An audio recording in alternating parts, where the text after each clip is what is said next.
The vote is the most powerful instrument ever devised by men for breaking down injustice and destroying the terrible laws which imprison men because they are different from other men. Declared by Lyndon B. Johnson while signing the Voting Rights Act of 1965.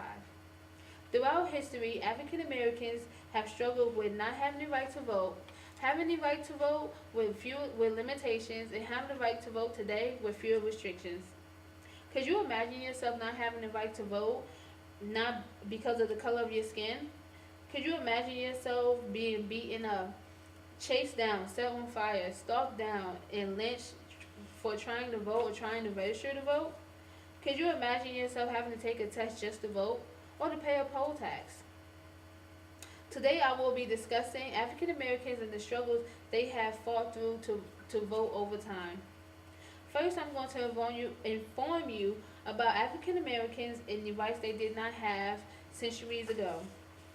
The early settlers that came to America used Africans as slaves to as their main labor force for their resources here. Slaves were used all over the colonies of the North and the South, and slaves were beaten, lynched, treated as if they were animals, lived and worked in harsh conditions, and were treated as property. Africans rebelled numerous times and even ran away as the underground, as we know as the Underground Railroad. Several of freed slaves and white Northerners started a revolution to end slavery. The Civil War arose several months after Abraham Lincoln became president.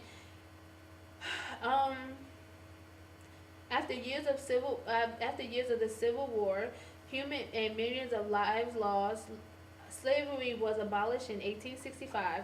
Slavery existed in North America for 240 years. According to History.com staff, it is impossible to give accurate figures. Some historians have estimated that 6 to 7 million slaves were imported to the New World during the 18th century alone, depriving the African continent of some of its healthiest and ablest men and women. Secondly, post post Civil War amendments gave African Americans limited rights to voting. During the Civil War, the 13th Amendment was proposed, but was put into place after the Civil War, which freed the slaves. The 14th and the 15th Amendment was also created. The 14th Amendment provided equal protection to everyone under the law within a state jurisdiction, and the 15th Amendment gave African Americans the right to vote. Even though these amendments were put into place, they still had Jim Crow laws that put limitations on those amendments. Um, the 15th Amendment only let them not discriminate against African Americans, but it did create a poll tax and a literacy test. According to Foley, Iverson, and Lawson, left out from the coverage was supposedly non-racial qualifications, such as literacy tests and poll tax payments. Literacy tests were given to African Americans who tried to register to vote and were ridiculously hard and were unfair. Poll tax were also given to them, and if your father or your grandfather didn't vote before, then you had to pay a tax. Finally, African Americans are set free from limitations and boundaries and are given the right to vote in elections. After years of poll tax, literacy tests, and abuse, African Americans fight back with civil rights leaders such as Martin Luther King, Medgar Evers, Bob Moses, Fannie Lou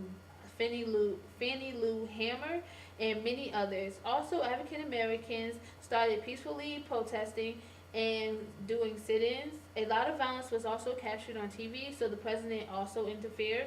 In 1964, the poll tax was ended by the 24th Amendment.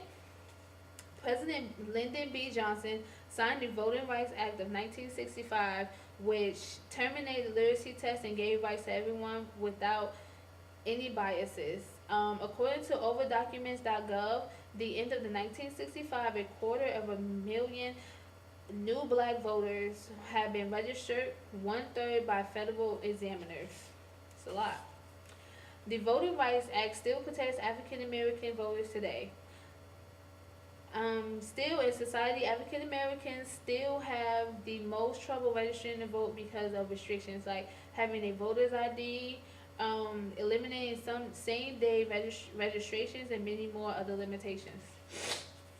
In conclusion, I have just informed you about the struggles African Americans. I have just informed you about the struggles African Americans face over the years with voting. I hope I have taught you about the era of history that cannot be forgotten or and not looked over even today. African Americans are given the right to vote entirely in 1965, but even in today's society, they have many restrictions. Voting is very important to everyone in our society. Every election, you can see ads and posters about voting everywhere. Well, let's vote.